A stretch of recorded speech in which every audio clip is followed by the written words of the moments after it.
Hello, good afternoon mga kalulo. Buhat lang ang video gamay ba.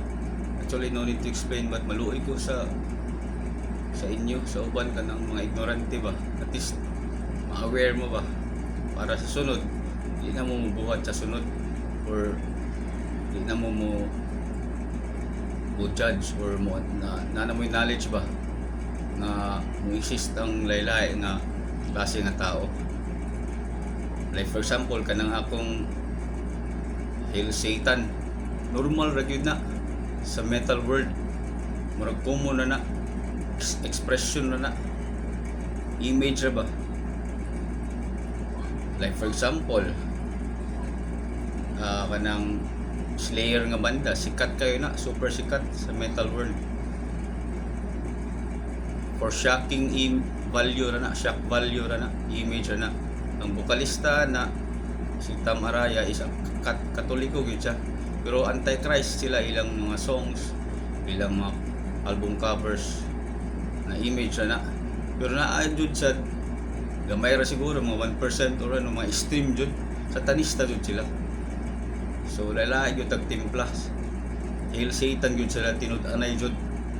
Like for example, kining si Nergal sa Behemoth, no, nasakit na siya bone marrow cancer, apit siya mapatay jud, transplant na siya kanang dugay to kita transplant. Ingon mga fans saya nga mabalik na kay Jesus yun, pero di man jud siya kay gahe man jud siya. Hail Satan man jud siya, iya pud na, iya ng path, di ba, iya ng linya. Pero I doubt kung mamatay na siya, siguro mubalik na siya, Ginoo ko ng kamatyo na ba sa deathbed. Pero wala, opinion ko lang na kasi mubalik na siya ron sa iya ra nagpath. So mao na siya kanang mga normies nga dili metal.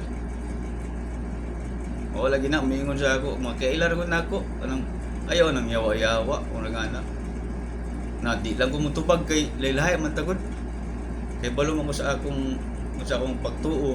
Mao nang gyud tao musulti jud, wa kabulo sa backstory ba. O ako sa Kristan ko sa una, elementary high school, Youth for Christ speaker ko. Ako art ra na mutuo jud Ginoo kay naka-experience ko exorcism inside the church. Sige ko na pag-post ana, nakita gyud na akong power sa Ginoo ug ang power pod ni Satan wa ta kabalo, migo ra na gitest ta diri sa kalibutan. Mao na ang tao mo ano gyud mo comment jud, pero wala lang kini wa koy kontra oron sa wala awareness lang, ma-educate sad mo kanang mga dili metal nga tao, kanang makuratan ba unsa maning para lulo sig evil, sige mag-Hail Satan oron sa dili image na siya, expression na sa metal world. Mao na mga metal kay devil's music mang metal, gi-portray siya as devil's music, pero dili, depende na sa imo kung sa imong interpretation na. Mao na ang mga metalheads, pinaka nicest people around, sayop na sa mga ano sa tao, kanang dangag dato og long hair, sus mao na pinakabuutan. Kay sa metal world dagan subjects ipang itakol sa songs, oppression, mga unsa ba, magbusog positivity. Actually kanang Church of Satan fighters na ilang teaching sumudwel ka na kanang mga Hail Satan, mas maayo pa na sa mga Katoliko kung imo gud mo dive ka. Peace and love ra na ilaha ng positivity sa kinabuhi, mga gana dili mga hipokrito ba. Unlike sa mga kabalo na ka mga Katoliko, sige simba kada Domingo nya pagawas kabalo na ka manlibak, mao gyapon mag-judge nya. Sa akong 44 years old na ko diri sa kalibutan, mao gyapon na gyapon manghilabot nga buhatan ni dapat, mao ni dapat putli imong buhok ana, wala kay dapat tattoo oron sa di na ko mo ano inyo na pag research pod mo mga gana. Mao na siya kay sa una katong nag-Hail Satan ko dagan ko kaila na naunsa naman siya. Mao na ang tao mo hilabot jud, mura kag kanang ko nag-jogging ka o naglakaw ka, dapat may dagang mo ingon sa magkasugat mo dagani bro, hindi na lang kung tubag wa siya kabalo nga gikan ako ni dagan o di ko ganahan mo dagan. Ang tao jud wala nature gyud sa tao nga mo mo comment gyud mo anong opinion na sa pag-react ni mo na di na ko mo react, pero karon naghimo og video lang. Wala ko'y kontra, wala ko'y nothing against anyone, wala. Awareness lang para sud maluoy ko sa inyo baka ng mga normies dili metal nga tao pataka lang sulti ba or judge nga mao na siya. At least kabalo na mo karon. Mao lagi ang tao mo judge man gyud. Actually, in the end, it is between you and yourself. Sample, mamatay ba ka kung naapay judgment mo siya, wata kabalo, depende sa imong faith. Ikaw ang mo defend sa imong kagalingon. Walay labot si pulana nga mingon ay mao na siya, ikaw imo own path na siya. Mao na yang uban fighter kayo, no gods, no masters. Imo ra kagalingon. Mao na siya. Iya taluwas sa atong self. Kung naa may kaluwasan, depende na sa imong pagtuo. Mao na siya. So much better good ma-achieve ni mong higher self. Di na jud ka mo comment unless di pa ngayuan kang opinion kay lalay man ta pagtuo. Mao nga ni everyone is unique. Kabalo naman mo ana. Wa ka kabalo, at least kabalo ka. Alangan tanan tao sa kalibutan puro zik evil, puro bastos, puro paralolo, dili na gibalanse gyud na. Naay jud mga religious, naay jud mga conservative, naay introvert, naay extrovert, di ba? Kung sa music pa ang tao like templa, naay metal, pareha na ako metal. Ana hilsitan mo gyud sa metal.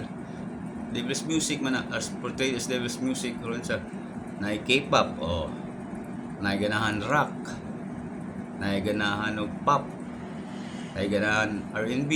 Lahi jud ang timplang tao. Naay sad ubang tao nga open sa music, di siya mo discriminate. Daghan ko kaila nga mo dis og laing genre.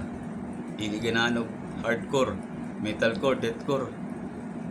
Pero kung imong i-analyze deeply, lahi jud ang timpla, di jud kang mo judge. Bugo ka kang mo judge ka. Bugo ka kay everyone is unique nga ni. Kana lang nga premise, everyone is unique. Mao lagi ang tao hilabtunon jud siya. Nature sa tao. Ako ever since di sa panghambog wala jud ko mo judge unsa imong anuhon ba ang psychology sa tao ba imong sabton ba, like for example kanang sa traffic nagka road rage mo unsa wa ka balo tong usa before siya ni ari nag-away siya ng asawa or wala ka bayad kuryente, wala kwarta, dagang bayad sa ospital. Realist ka dapat. Ikaw mo sabot sa nature sa tao. Imong i-analyze ba nganong naana siya.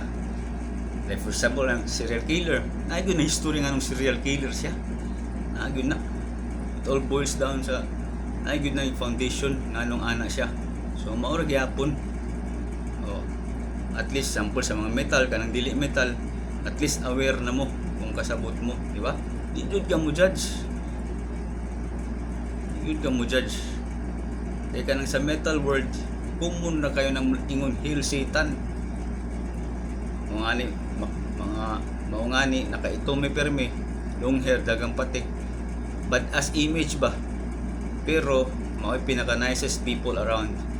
Based sa akong experience, metal people are the most intelligent people, smart people, kay open man sila sa kasabot ba. Like for example metal di jud nang manaway sa sample sa music, di dyan mo batik K-pop ron sa wala pasakdan ra kay nila matagtimpla. Pero sa basic experience kananuan mga normies, mga dili metal people mo manghilabot sa metal. So unsa man na ilsitan or saba kayo ron sa diha nimo makit-an ang karakter sa tao, di ba? Anong manghilabot mo ka sa uban, wa sila nakasabot mo nga ni. Hopefully kini nga video at least ma-enlightened mo ba. Actually di naman ko dapat magbuhat ani fuck it, pero makailam mo dra nako pod ang moingon na unsa man na si Jig Caroy para lulo si SMC man na ngano naghilsitan man na unsa art ram gud siya, extreme art for extreme people. extreme music for extreme people. Kaya kini among music mga metal, lamit man para sa amuha. Makatulog ba mi lamit, dili sa saba. Real talk lang kanang mga manaway nga saba ron sa di niya masagang ang sophistication pagkakomplikado sa metal. Real talk lang, pasensya na sa word. Ang iyang utok dili ka process sa labay, sa gitara, drums, bass, sa vocals. Unsa man ang metal di mo kasabot. Fuck it man, ang metal music, especially ka ng mag-growler screech, meant not to be deciphered, ganang di sabtan. Pero kami kasabot mi. Makasabot mi sa yang giyaw-yaw sa vokalista. Naiuban din na gyud masabot ka ng guttural na gyud ron sa, pero naa na lyrics. Lawom kayo na. Kung imong i-dig deeper, mas fighter ang mensahe sa metal music. Ano na siya? Hopefully kasabot mo. Bale, actually wala lang, ni sink in lang sa mong utok. At least educate mo ba kay luoy kayo mo tanahon. Bugo kayo mo tanahon. Na sige comment ron sa ora to. Happy New Year.